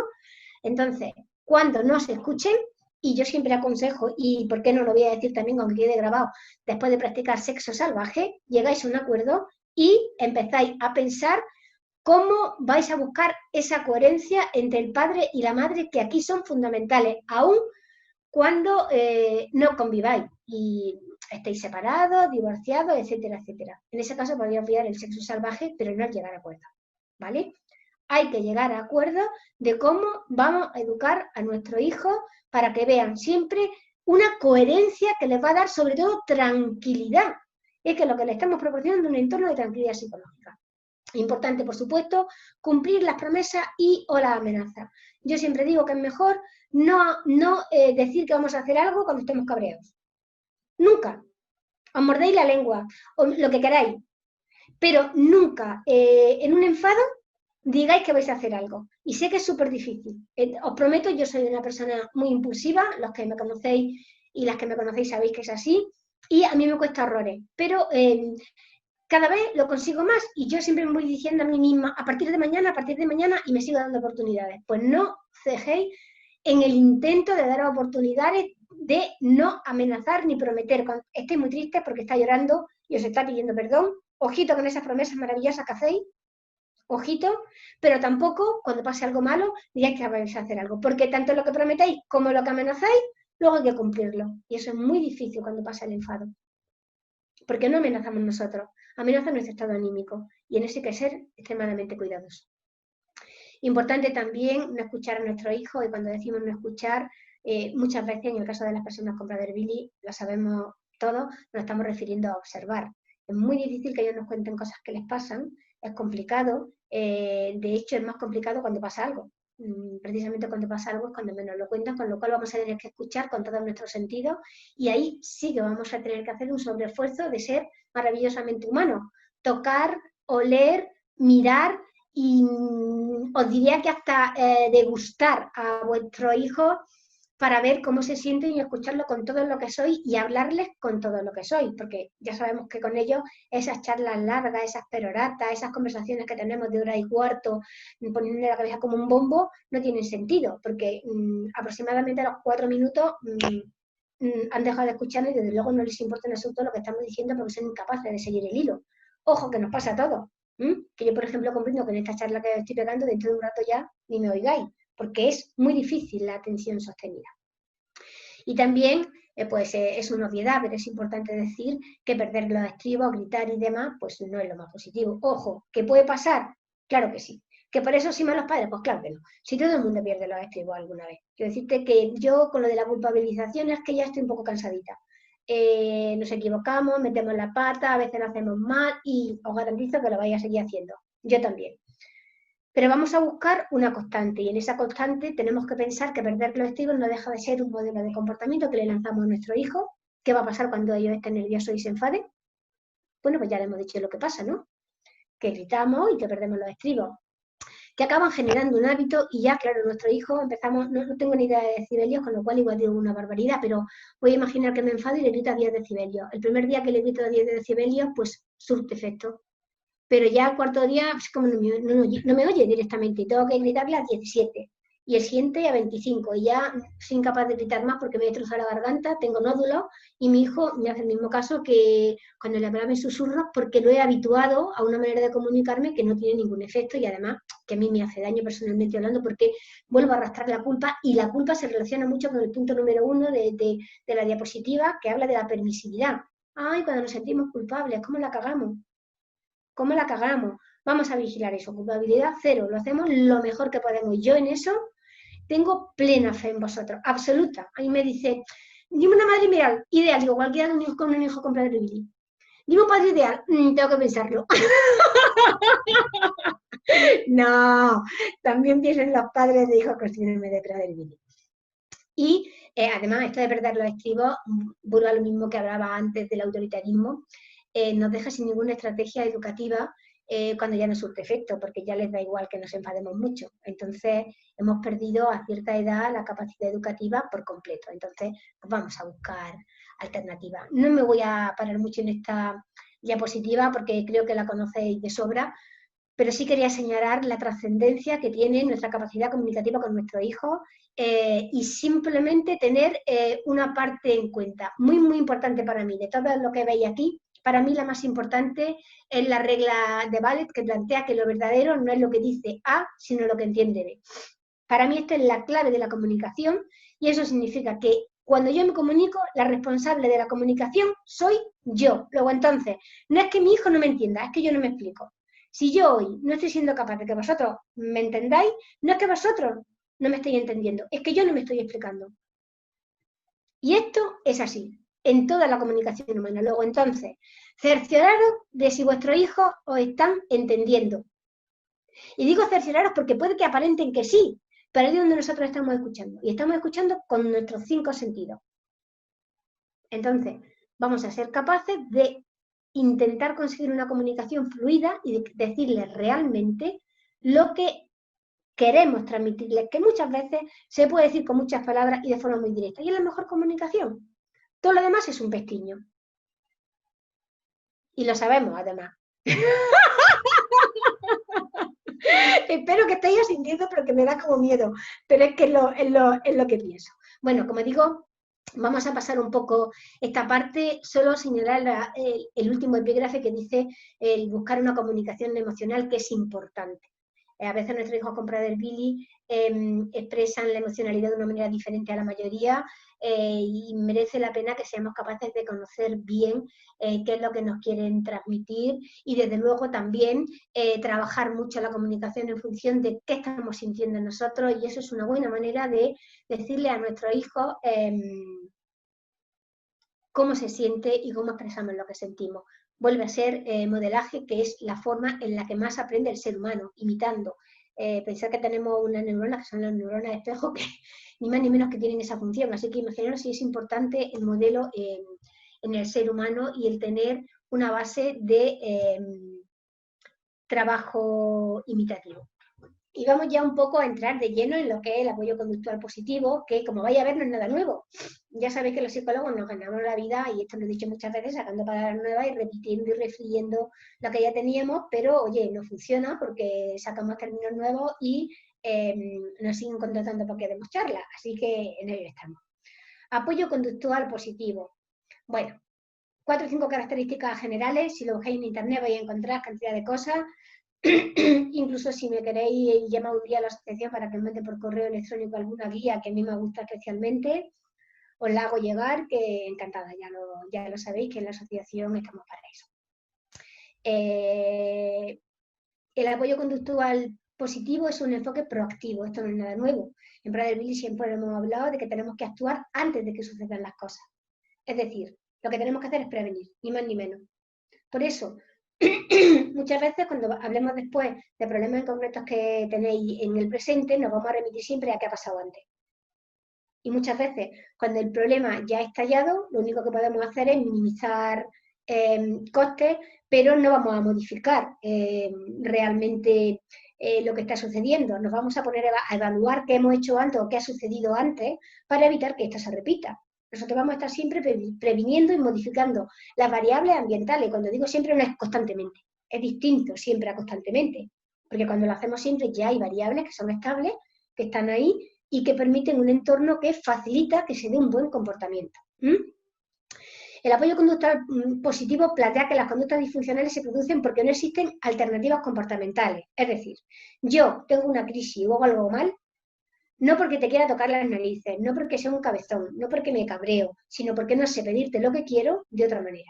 Y entonces lo que tenemos que hacer es enseñar a que pidan lo que quieren o a que nos comuniquen lo que sienten de otra manera. Simplemente. Me dicen algunos padres, es que esto es un rollo un poco buenismo, y digo, ¿y qué mejor rollo que ir por la vida que ese, ¿no? En positivo. Al final, en negativo nos han educado a todos, y así es regulera, ¿eh? Bueno, pues vamos a intentar ponernos en otro lugar y ir pensando que nadie hace las cosas porque quiere fastidiar, sino que lo hace porque no tiene otra alternativa. El apoyo conductual positivo, como digo, insisto mucho en esto, porque no vale solo para modificar comportamientos disfuncionales, sino que es un método educativo que sirve para educar a cualquier persona, incluso hacia nosotros mismos. Desde luego yo lo aplico cuando puedo a mí misma. Yo sé que hay cosas que me alteran y se puede eliminarlas de mi entorno o controlarlas de alguna manera, desde luego que lo intento, ¿no? Por eso se basa en que las conductas están claramente influidas por el contexto y por las capacidades adaptativas. Y aquí tiene mucho que ver lo que yo os decía antes de cómo se valoran los centros educativos y esa imagen que os ponía de un árbol en el que había diferentes animales y tenían que escalarlo, pues el pez lo tenía jodido, ¿verdad? Bueno, pues esas son las capacidades adaptativas que cada ser humano tiene. Vamos a ver qué capacidades adaptativas tienen nuestros hijos y también nosotras, insisto. Es importante que nos contemplemos como también un global que forma parte de esas variables contextuales de nuestros hijos y a ver qué podemos hacer con eso. Y se trata a la persona como una globalidad. ¿Qué quiero contaros con esto? Veréis. Hablo con muchas familias que me dicen, verán, es que mi hijo en el cole se porta genial, pero luego viene a casa y es que aquí es una bestia parda. ¿Qué hago en casa? ¿Qué hago para cambiarlo? Ya, pero es que a lo mejor tu hijo llega a casa y está muy alterado porque en el cole las condiciones no son las idóneas. Entonces no vamos a tratar a tu hijo solo en casa, no vamos a trabajar con él en el momento en el que tiene un comportamiento disfuncional, sino que vamos a percibir cómo es su vida en general y a lo mejor viene a casa y en casa es donde se enfada porque ahí es donde se desahoga de todo lo que está teniendo en el colegio. Vamos a contemplar su mundo en global. Todos nosotros somos un global. Yo si tengo un mal día de trabajo, llego a mi casa de otra manera. No fastidiéis. Igual que cuando algunas veces me dicen alguna mamá, es que fíjate, he hecho esto en el colegio y me han dicho que llega a casa y que lo castigue sin ver dibujos. Y digo, ¿pero esto dónde lo ha hecho? ¿En casa o en el cole? No lo he hecho en el cole. Bueno, ¿y entonces cómo lo voy a castigar en mi casa? Vosotros imaginaros que yo estoy trabajando y hago mal mi trabajo, ¿no? Y mi jefa me dice, mira, Aurora, tienes una falta grave, a la siguiente te despedimos. Y llego temblando a mi casa. Y en lugar de encontrar el apoyo en mi familia, me dicen, mamá, castiga y no cena. Digo, hostias, Pues estoy aviado. Mal en el cole, mal en el trabajo y mal aquí. No, hombre, esto es un absurdo. Bueno, pues a nivel educativo sucede lo mismo. Si se considera oportuno que el enfoque proactivo se basa, como dice aquí, en el reforzamiento positivo, pero si son necesarias medidas coercitivas, que pueden llegar a serlo en algunas ocasiones, y van a ser siempre a posteriori, y como consecuencia de cosas que ya hemos intentado corregir, lo vamos a hacer en el entorno y en el momento propicio. Pero desde luego yo no voy a castigar a mi hijo por algo que ha hecho mal en el cole, igual que no le voy a decir a la señora, mañana se queda sin recreo, que anoche me la monto en casa. ¿A qué no? Pues la bidireccionalidad no existe en ninguna dirección, ni para un lado ni para el otro. Eso no significa que cuando hay un problema en el cole la vayamos a trabajar también en casa, o a la inversa. Pero lo que no vamos a aplicar son las consecuencias de lo que sale en un entorno en otro. Porque además que si no es un lío, que es que yo ni me aclaro. Y porque además, muchas veces lo que sucede con esto, hemos hablado antes de la indefensión aprendida, volvemos ahí. Me porto mal en el cole, movidón. Llego a mi casa, movidón. Es que yo haga lo que haga, ponte braga, quiero decir. Haga lo que haga, me va a caer. Me niego, porque no hay un espacio en el que yo pueda sentirme bien, no hay un momento en el que me reconforte. Recuerdo perfectamente con una profesional, no recuerdo el centro, ya lo siento, tampoco lo podría decir, pero precisamente de Barcelona, que me escucharon en una charla y luego me estuve relacionando con ella durante muchísimos años, 3 o 4 años, que hubo un chico que estaba en su centro, era una residencia, ¿no? Y me llamaron para contarme un caso extremadamente complicado, el chico lo estaba pasando francamente mal y por ende se estaba portando mal. Y me contaron la situación y me dijeron, ¿qué hacemos? Y les dije, refuérzalo. Y me dijeron, ¿pero qué refuerzo? Si está todo el día liándola, digo, ¿sabe abrir la puerta? Sí, refuerza que abre la puerta. Y hablaba con ella y parece cómico, ¿no? Pero les decía, fijaros, es que él se levanta y sabe que ya tiene castigo todo el día. O sea, ¿con qué ánimo te levantas tú? O sea, ya ves tú, si yo hay mañanas que voy a tener un buen día y no me quiero levantar, ¿sabes? Pues imagínate si encima sabes que el día va a ser desastroso. Vamos a darle un motivo de alegría que todos lo necesitamos. Entonces, no vamos a estar generalizando la negatividad a todo lo que nos circunda. Todo lo contrario, lo que vamos a intentar es lo diferente. Te vamos a enseñar eso que dice ahí. Vamos a buscar comportamientos alternativos que hagan que tú tengas buen rollo, tío. Vamos a intentar que sepas portarte bien. Vamos a poner en tu entorno todo lo que necesites para que hagas bien las cosas. Y a partir de ahí vamos a poder darte reforzamiento positivo y enseñarte al tiempo que eres feliz. Esas son, digamos, las bases del apoyo conductual positivo. No me digas que no mola. A mí me parece que son bastante interesantes. Al final, el apoyo conductual positivo habla de que la conducta... Ay, perdón, ya me perdonaréis. Voy a beber agua, ¿eh? ¿Me vais a dejar escuchar un segundín? Perdón. El apoyo conductual positivo dice que la conducta tiene como dos variables, tiene dos vertientes, una forma y una función. La forma, o sea, lo que hago, la manera en la que tengo de actuar, puede ser disfuncional, errónea, incorrecta, pero la función, que es lo que quiero conseguir, siempre es lícita. Yo siempre tengo derecho de querer conseguir algo. Otra cosa es que pueda o no, pero derecho de querer conseguir algo siempre tengo. ¿Qué sucede con los comportamientos disfuncionales? Pues que la función puede ser diversa. Voy a poner un ejemplo. La forma puede ser siempre la misma. Yo grito. Pero unas veces puedo gritar porque quiero comer y otras puedo gritar porque no quiero hacer una tarea. Realmente el tipo de comportamiento, la forma del comportamiento que sigo es la misma, pero yo estoy buscando diferentes funciones con esa misma forma de comportamiento. Y dependiendo de lo que obtenga, seguiré gritando cuando quiera comer o gritando cuando no quiera hacer una tarea. Siempre que hay un comportamiento que consideramos que no es bueno, intentamos extinguirlo, es decir, que desaparezca. Pero ojo con extinguir algunas cosas, porque todo comportamiento, incluido el disfuncional, tiene una función comunicativa. Y a lo mejor extinguimos sin pararnos a pensar qué subyace al mal comportamiento. Y a ese mal comportamiento subyace un problema grave y es una forma de comunicarnos, aunque sea errónea, pero es una forma de comunicarnos y algo que le está afectando y haciendo daño y nosotros lo estamos obviando. No solo lo estamos obviando, sino que estamos haciendo que desaparezca y por tanto dejando que el dolor se mantenga y siga creciendo en ello. Cuando uno se comporta, siempre lo hace por dos motivos, o por evitar algo que no le gusta, o por conseguir algo que sí le gusta. Si intentamos conseguir algo que nos gusta, estamos hablando de reforzamiento positivo, y si intentamos evitar algo que no nos gusta, estamos hablando de reforzamiento negativo. Y vamos a ver, esta transparencia que viene ahora parece un poco lío, pero no lo es, vamos a ver un poco cómo se adquiere una conducta problemática. Como digo, lo que queremos es lograr algo deseado, reforzamiento positivo, o evitar algo no deseado, reforzamiento negativo. Cuando yo quiero lograr algo deseado, puede ser a través de estímulos internos. Ahí tenemos todos los movimientos, por ejemplo, que hacen las personas con síndrome de Prader-Willi. Los movimientos autoestimulatorios. Y consigo estimulación sensorial. Y entonces el reforzamiento es automático. Es un reforzamiento positivo automático. ¡Chic! Y además me lo proporciono yo a mí mismo. Pero hay muchas conductas repetitivas que nos va a costar mucho modificar. Sin embargo, cuando hay un reforzamiento positivo, es decir, quiero conseguir algo deseado con estímulos externos, puede ser o bien atención, de muchos tipos, incluso una bronca, incluso una bronca, un enfado, una regañina, puede ser conseguir atención, y entonces lo que yo consigo es reforzamiento social, positivo social, o un objeto, es decir, un premio, que eso es lo que más habituados estamos, ¿no? Me porto bien, consigo un premio, y entonces estoy hablando de reforzamiento positivo tangible. ¿De acuerdo? Esto es el reforzamiento positivo, per se. Consigo cosas bien con estímulos internos que me autoproporciono o externos que pueden ser sociales o materiales. Y si hablamos de reforzamiento negativo, es decir, evito algo que no quiero, pero que es igual de reforzante, cuando hablamos de reforzamiento negativo nos estamos refiriendo a que evito algo que no me gusta, no que sea una cosa mala la que obtengo, no, obtengo lo bueno, pero por evitación. ¿De acuerdo? Eso es importante.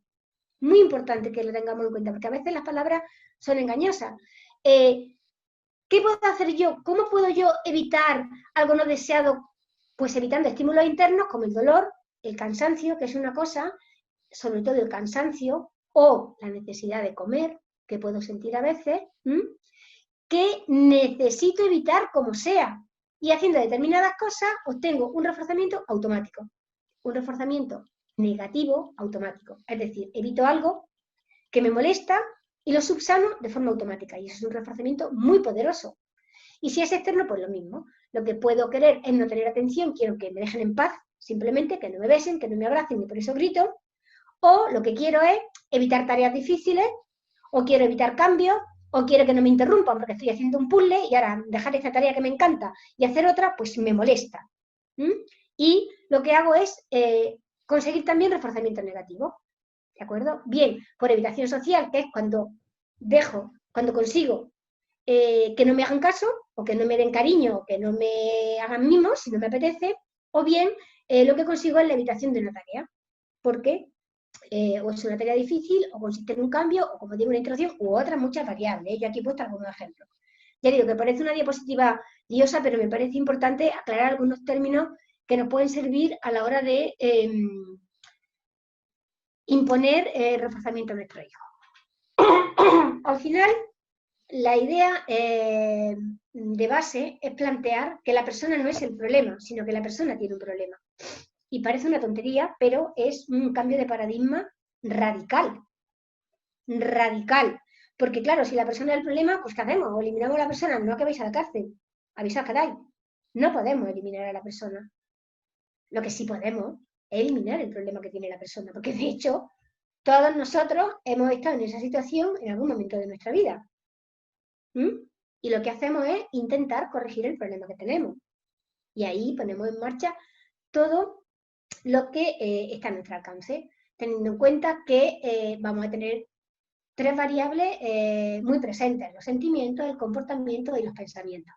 ¿Qué pasa con esto? Que realmente lo observable de esas tres cosas que pongo ahí arriba, de los sentimientos, de los pensamientos y de la conducta, ¿cuál es la observable? Únicamente la conducta. Únicamente la conducta. Yo no recuerdo si esto lo he comentado con vosotros o no, pero creo que merece la pena volver a esa reflexión. Cuando a mí me llaman de algún centro educativo Porque mira, la familia, sí, mira, la familia sí me llaman más por otras cosas, pero los agentes educativos casi siempre me llaman con comportamientos disfuncionales, ¿no? Y es lógico. Observan un comportamiento disfuncional y me quieren comentar conmigo cómo pueden subsanarlo. Pero realmente lo que esa persona comprador Billy está sintiendo o está pensando, nunca lo vemos. Ni en los centros educativos, la familia un poquito más, pero desde luego en los centros educativos no. Y me atrevería a decir que muchas veces las familias tampoco lo vemos. Y ahí también muchas veces ahí está el meollo de gran parte de lo que sucede. Nosotros siempre queremos tratar síntomas visibles, pero el síndrome de Prader-Willi hay muchos expertos que lo denominan el síndrome de los 1000 síntomas. ¿Qué pasa con esos síntomas silentes que yo no observo? No dejan de afectar a la persona, solo que yo no me di cuenta. Y entonces quiero actuar solo sobre lo que veo. ¿Cómo se está comportando? Pero, ¿qué ha llevado a esa persona a comportarse ahí? ¿Qué cantidad de sensaciones, sentimientos, pensamientos están pasando por ella que le llevan a este lugar que para mí están pasando absolutamente inadvertidos? Cuando además me estoy refiriendo a una persona que en general va a tener dificultades para comentarme qué es lo que pasa por su cabeza. Por muchas cosas, no vamos a entrar ahora ya en disquisiciones que ya conocemos, pero por muchos motivos, a todos nos cuesta trabajo, ojo, a todos nos cuesta trabajo comunicarle al otro el porqué de muchas de nuestras actuaciones, a veces ni siquiera nosotros lo sabemos, vaya eso por delante, pero más cuando hay un funcionamiento cognitivo que difiere en algo de la mayoría, ¿vale? Entonces, una parte importante es pensar que hay realmente dificultades para adaptarse al contexto en el que viven. Y entonces hacemos una cosa importantísima, es que le restamos voluntariedad a lo que hacen, a los comportamientos disfuncionales. Y volvemos a la idea primigenia de no son el problema, no saben hacerlo de otra manera. Hacen eso porque no saben hacerlo de otra manera y volvemos al origen del apoyo conductual positivo. Al final, lo que el apoyo conductual positivo nos plantea, y esto es verdad que es un trabajo previo, es hacer un análisis funcional, ¿no? Un análisis funcional, lo que plantea ni más ni menos es intentar analizar cómo la persona, qué hipótesis planteamos de por qué la persona ha tenido un comportamiento, intentando averiguar esos pensamientos, esas sensaciones que permanecen ocultas, cuáles han sido. Entonces vamos a ver después una progresión del comportamiento y qué análisis tenemos que hacer previo a esa conducta para intentar modificar justo eso previo. Por eso muchas veces cuando ya pasó algo y me decía, Aurora, ¿qué hago cuando hay una crisis?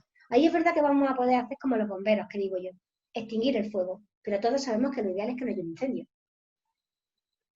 Esta es la clave. Vamos a intentar que el bosque esté muy bien cuidado para que no haya un incendio. Hombre, ya cuando hay, pues que se queme lo menos posible, pero vamos a evitar que se queme, es que ya hay un incendio. Y lo que vamos a hacer es analizar qué ha pasado antes de todo esto, que eso es un análisis funcional, analizar qué es lo que ha pasado y saber qué variables son las que han podido generar este comportamiento, lanzar hipótesis de qué es lo que ha pasado para modificar lo del entorno previo. Para eso, y eso si lo hacéis o si queréis que lo hagamos en algún momento, en alguna situación con vuestro hijo, ya sí que es verdad que hay que hacer un trabajo más de tú a tú, aquí estamos hablando de generalidades y realmente eso conlleva un trabajo por parte del profesional que os apoye y de la familia más en concreto, un tete a tete, quiero decir que eso ya no se puede hablar en general porque en cada situación habrá que registrar una serie de cosas, pero suele registrarse el lugar, quién había, qué hacía cada una de las personas que estaban allí. Antes de, incluso lo que vamos a intentar, y ahora lo vamos a ver, descubrir es cuál es el estímulo discriminativo que es dentro de un contexto que se da, cuál es el detonante, lo que hace que ¡pap!, aquello pete. Y ahí es donde vamos a actuar. En ese estímulo detonante, en ese estímulo discriminativo, en lo que hace que todo explote y un poquito antes en el contexto global que nos puede ayudar a protegernos de que ni siquiera ese estímulo discriminativo, ese detonante, tenga la influencia que tiene. Ahora vamos a poner un ejemplo. Un poquito más adelante vamos a poner un ejemplo y yo creo que va a quedar bastante claro. Una cosa clave en el apoyo conductual positivo es identificar el reforzamiento y qué nos va a servir como reforzamiento, ¿de acuerdo? Y aquí, bueno, pongo una serie de cosas importantes, pero al final el reforzamiento tiene que ser algo que le dé la misma satisfacción a la persona que le da lo que consigue cuando tiene un comportamiento disfuncional. Porque hemos dicho antes que la forma de un comportamiento puede que sea ilícita, pero que la función siempre lo es. Estamos, el que yo quiera conseguir algo, siempre es lícito. Aquí simplemente quería plantearos la idea clave de que es importante tener en cuenta que hay dos tipos de reforzamiento, hemos hablado antes de reforzamiento positivo y negativo, pero en general hay dos formas de reforzar, más que tipos de reforzamiento, dos formas de reforzar, el directo y el intermitente. Y esto creo que lo hemos hablado alguna vez, pero aquí es muy clave, porque el reforzamiento intermitente va justo en contra de la firmeza y apoya el autoritarismo. Vamos a definir qué es cada uno de ellos, ¿de acuerdo? Reforzamiento directo es aquel que aparece automáticamente cuando hay una conducta. Por ejemplo, cuando hablábamos antes de los estímulos internos, el reforzamiento con estímulos positivos, con estímulos internos, cuando nuestros chicos se mueven, por ejemplo, tienen determinado movimiento. Eso es un reforzamiento directo. Automáticamente ellos tienen un comportamiento que les genera reforzamiento y siempre que lo hacen tienen ese reforzamiento. Pero nosotros, como papás, no reforzamos así. Sino que imaginaros, yo quiero evitar hacer la tarea de matemática, ¿vale? Y llego a casa. Y vamos a poner un reforzamiento. Permitidme que cambie el ejemplo, que creo que voy a ser capaz de explicarlo con más claridad. Yo suelo tomarme una galleta para merendar. Y como todas las tardes, hoy viene a darme una galleta. Y yo me pongo muy pesado porque hoy quiero 2 galletas. Y te digo, mamá, ayer estuve malito, tuve diarrea, casi no cené, me porto muy bien en el cole, te han dicho que he hecho mucho deporte, he caminado un montón, dame 2 galletas hoy. Y dices tú, pues sí, es verdad, si es que el chiquillo está malo, ayer no cenó, comió muy poquito y hoy ha hecho un montón de ejercicio. ¿Cuántas calorías tiene esta? Si yo compro esas que son calorías negativas tienen estas galletas. Pues venga, hoy te doy 2 galletas. Vale. Excepcionalmente hoy te doy 2 galletas, solo hoy, nosotros ya sabemos que eso no existe. Pero no nos damos cuenta y le damos 2 galletas. Y ahora viene mañana. Y mañana ya quiere 2 galletas, él parte de las 2 galletas, no es que quiera 2. Es que le hemos enseñado a que si pide, obtiene. Viene y me pide 3 galletas. Y le digo, ni muchísimo menos. Bajo ningún concepto. Y me planto ahí. Pero ahora tengo 7 días seguidos pidiéndome 3 galletas. 7 días seguidos que yo ya digo, mira, me revienta la cabeza. Yo digo, voy a hacer una cosa. Esta noche le pongo menos cena, no le digo nada y le doy las 3 galletas. Si va a comer la misma caloría, la he vuelto a cagar. Porque le he enseñado a que si está 7 días pidiéndome las cosas, poniéndome la cabeza como un bombo, 0. Él parte de esos 7 días. Y cuando mañana venga ya me pida 4 galletas, sabe que como mínimo va a tardar 7 días en conseguir 4 galletas. Pues ya de 7 en adelante. Imaginaros cómo estoy yo el día 12. Es que le doy la caja. Meto al niño en la caja de galletas. Ese es el reforzamiento intermitente. El que no hago constantemente, sino el que permite que la conducta se haga muy resistente. Porque le estoy diciendo, aguanta 3 días, aguanta 5, aguanta 7, aguanta 12, así hasta el infinito. Ellos no tienen problema, porque además a ellos les encantan las tareas repetitivas y a nosotros nos dislocan. Pues ya está, la combinación perfecta. Yo repitiendo, genial, y tú histérica de los nervios, pues por este camino sigo. Entonces, el reforzamiento intermitente hace que sea muy difícil extinguir un comportamiento porque tenemos que ser capaces de aguantar un mes seguido pidiéndonos galletas sin dárselas. Ojo al dato. Y además ponen en peligro mi firmeza con mucha probabilidad, porque claro, ellos no se conforman ya con la galleta. Ellos lo que han visto es que yo soy un bastión a abatir, porque saben que pueden conseguirlo. Por eso, el reforzamiento intermitente es nuestro gran enemigo. Si un día nos equivocamos, no pasa nada. Ahora, al día siguiente, os drogáis, en fin, ya cada una que tenga sus métodos, pero no se cede bajo ningún concepto. Bajo ningún concepto. No podéis ceder, porque entonces la firmeza se nos ha ido al traste. Y ya lo que nos queda es recurrir al autoritarismo. ¡No te lo doy porque no quiero! Bueno, pues aguantar chaparrón. Aguantar chaparrón. Allí, o que lo aguante mañana la señora del cole. No sabemos. Sabéis que ellos muchas veces conservan un nivel de ansiedad muy elevado y en ese vaso que ya está casi lleno de ansiedad, rumian ideas, igual la explosión no se produce hoy, sino que se produce mañana.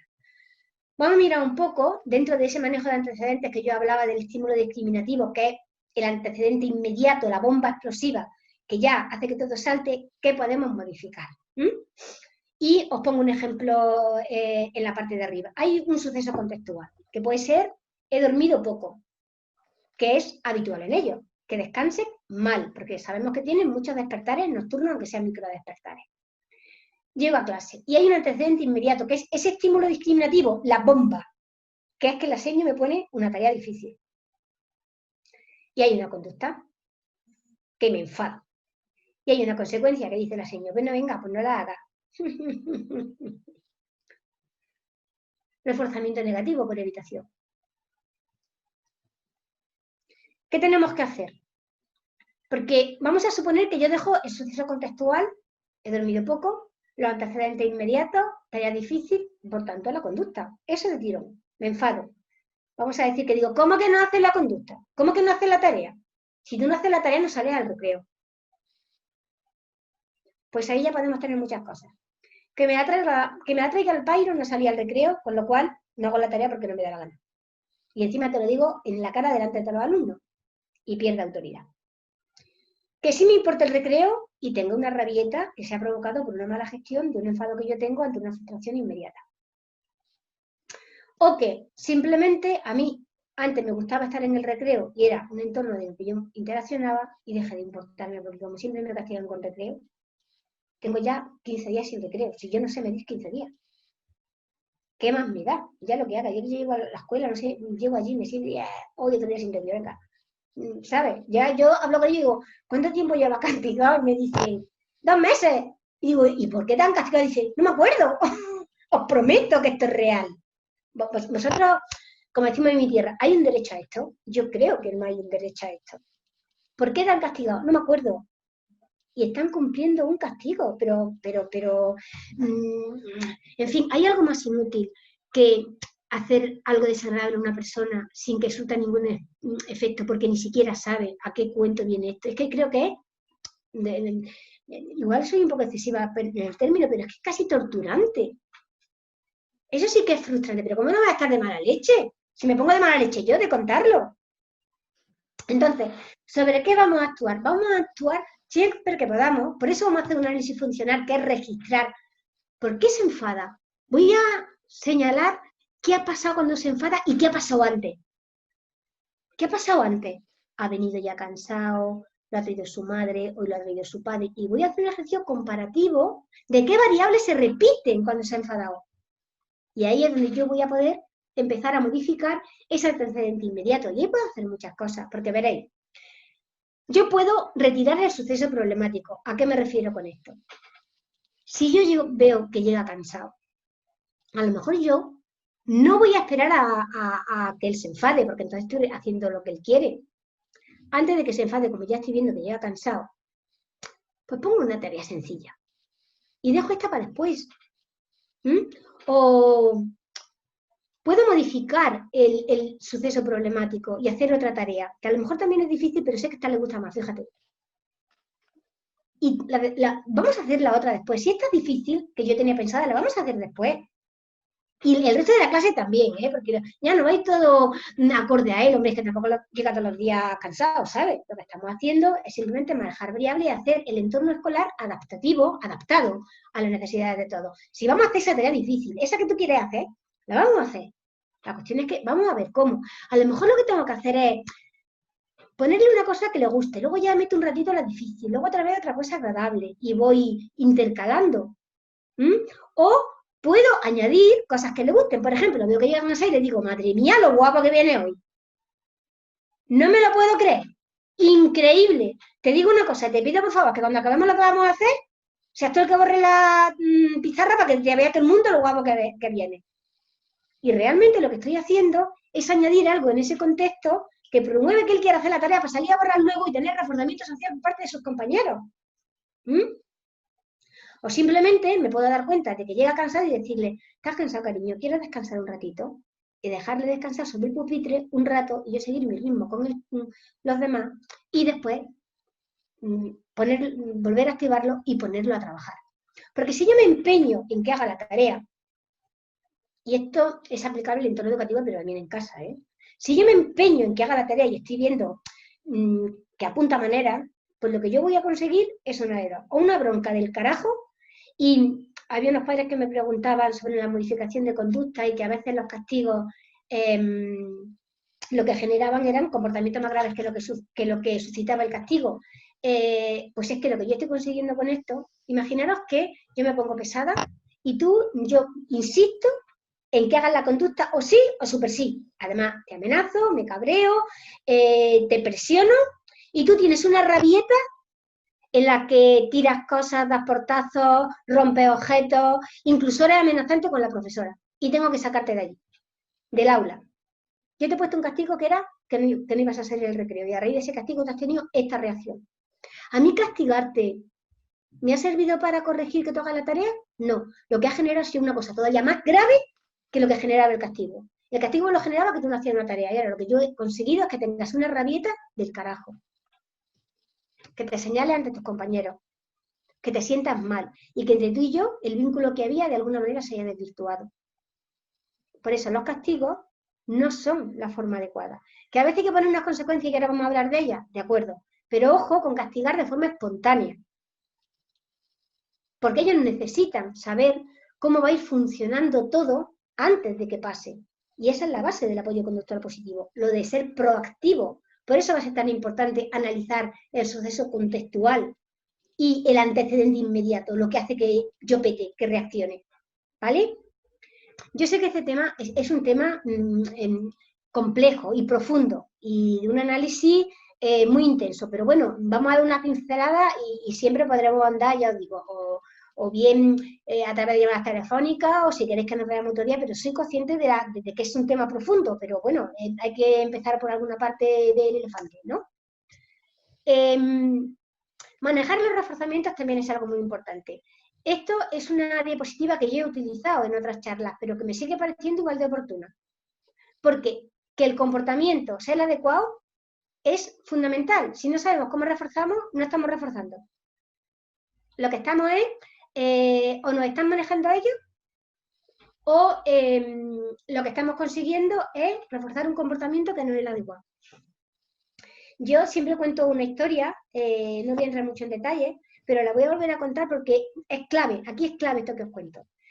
Yo una vez fui a ver una chica que estaba haciendo, era pequeña, creo que tenía 4 añitos, y estaba haciendo natación. Hacía fisioterapia y la fisioterapeuta era una máquina, una mujer, una trabajadora extraordinaria, que hacía un trabajo con ella maravilloso. Y llevó a la niña a una parte poco profunda de la piscina. Igual ya conocéis la anécdota, pero es que para mí es muy explicativa y como yo soy muy visual, intento poner imágenes visuales que me ayuden. Espero que os resulte útil, aunque sea repetitiva. Llevaba a la niña a una parte de la piscina poco profunda y tiraba objetos al fondo de la piscina y le decía a la niña, dame el objeto rosa. Y la niña le sacaba un objeto. ¡Bien! Dame el objeto rosa. Y la niña le sacaba un objeto. ¡Bien! Bueno. Cuando acabó todo aquello, yo fui a hablar con la terapeuta y le digo, ¿tú querías que la niña aprendiera a diferenciar los colores cuando le pedía que te sacara el objeto rosa de debajo del agua? Y dice, no, yo lo que quería es que me diera la cabeza debajo del agua, porque eso le iba a ayudar a controlar la respiración. Digo, pues mira, ella te ha educado. Y me decía, ¿cómo que me ha educado? Digo, sí. Digo, tú le has pedido el objeto rosa y he sido el último en sacártelo, pero te sacara el color que te sacara, tú la aplaudías.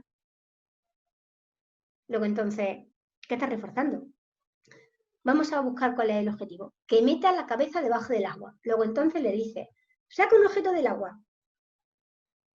Y la aplaude.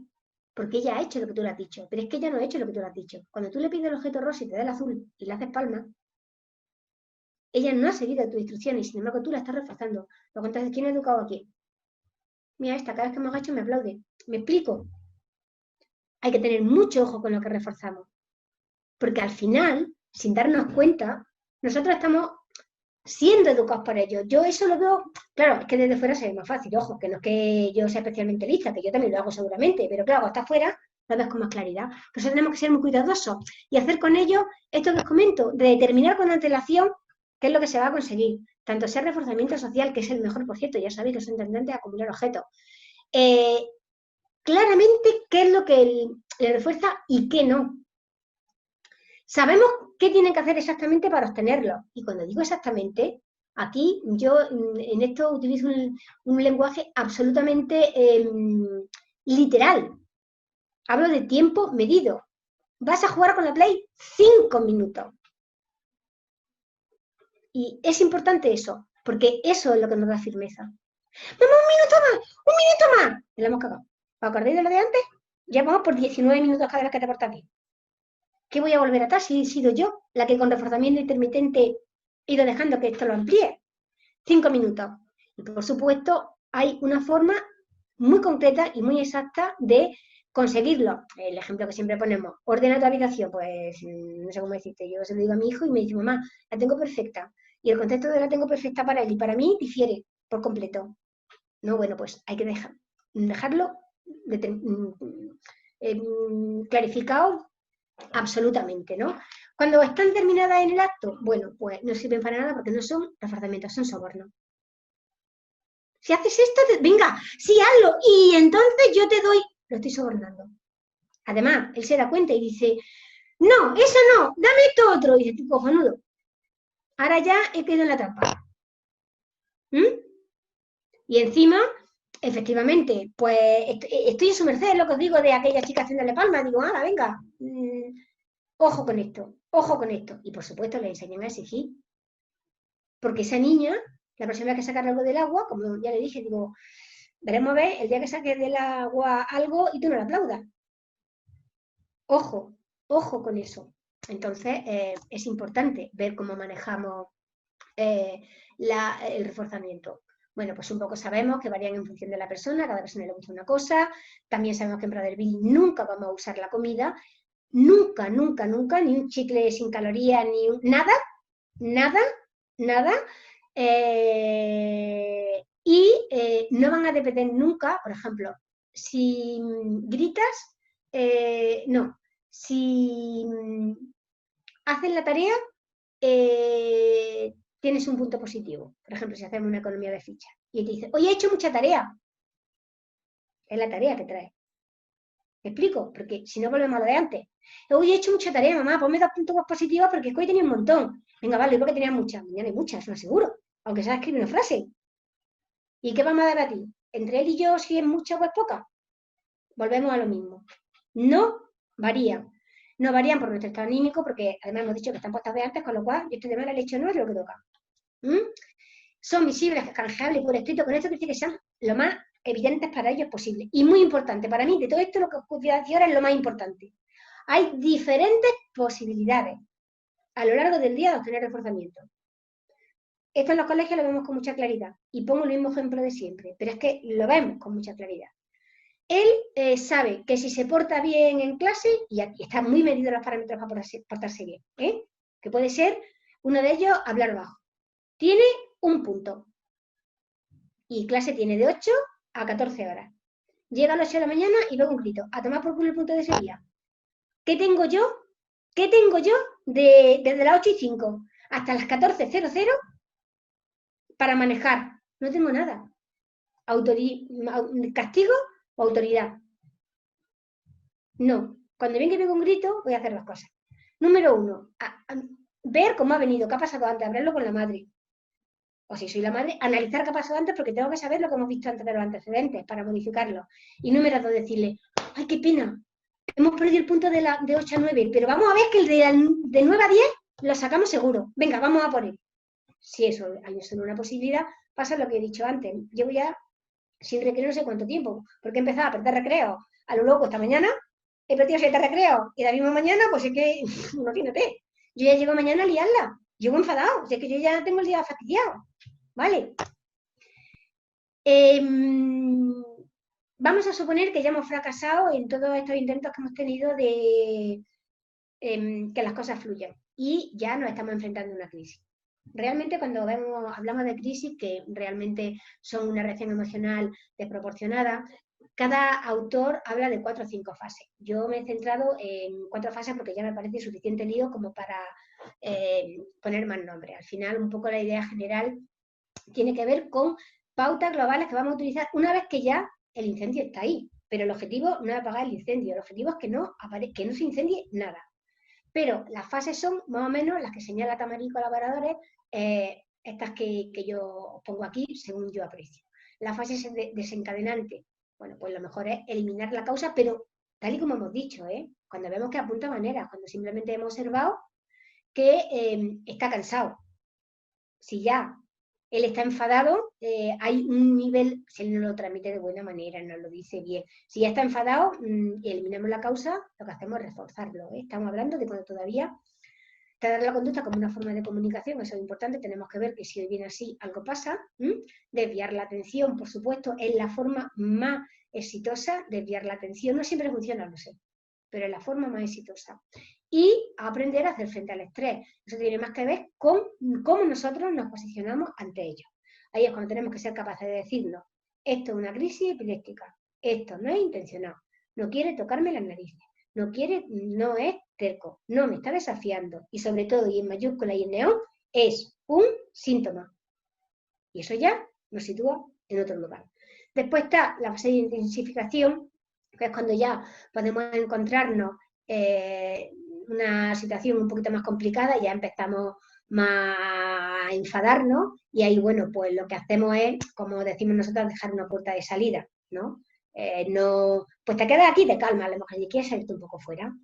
Es como darle una salida digna, ¿no? A veces tenemos la necesidad de, no por narices, no hay que dar una salida digna, porque ellos también en ese momento tienen un estado que no siempre pueden controlar y que además en la mayoría de las ocasiones les avergüenza y todavía genera más ansiedad y por tanto más enfado. Recordar las recompensas, venga, que vamos a ganar el punto que teníamos, o en fin, en función de cómo estoy organizando en ese momento, si ya hay un problema comportamental establecido.